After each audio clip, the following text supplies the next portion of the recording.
In this culture they taught you, if you have to eat your food, first you bow down to it. You are not saying thank you to any god.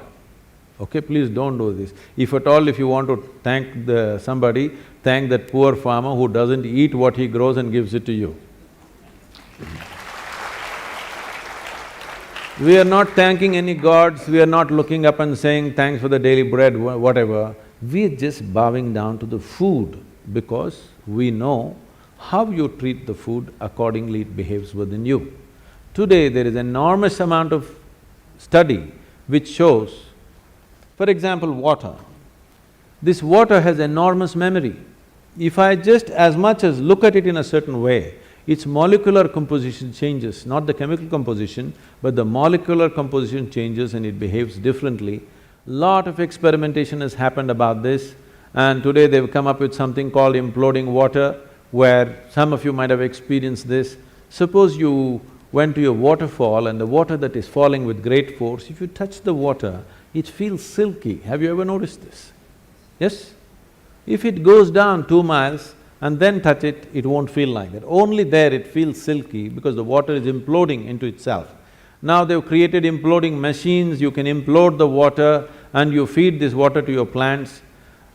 With 10% of irrigation, you can get the same results simply because the water is imploded. These imploding machines which were made in UK, we are kind of getting them for the local farmers so that the water is imploded. With minimal water you can grow the same crops because just changing the molecular composition changes so much. We've always known this. This is why do you think people go to a temple and they're dying for the 2 drops of water? Because the water is supposed to have the memory of the divine, supposed to be in touch with the deity, and there is supposed to be memory and you take it and it's supposed to work. If this whole science is managed properly, but today we don't know how it is in most of the places, but the possibility of changing how the water behaves within you just by treating it differently. Before drinking, just bow down to the water, don't see it as a commodity, it's not a commodity. It is life-making ingredient. This is more important than your mother, father, your children, anybody, isn't it so? What is in this vessel right now? Please tell me, I want you to hear that. Yes. Yes, because if you don't drink it for 1 day, you will not want anybody. You want only this. No, we're talking about the real thing.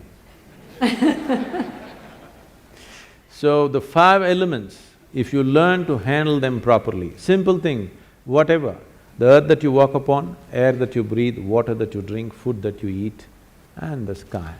3 times a day, consciously, just put your hands together for these things. These are the life-making ingredients. Your life is made out of this. Just approach it differently. You will see your health situation, your sense of well-being, your stability, everything will be greatly enhanced. If you want to do proper practice of Bhuta Shuddhi, please come, we have elaborate systems of Bhuta Shuddhi. Probably nowhere else in the world right now, these kind of systems are offered, but they will need a certain amount of preparation and absolute dedication to pursue them.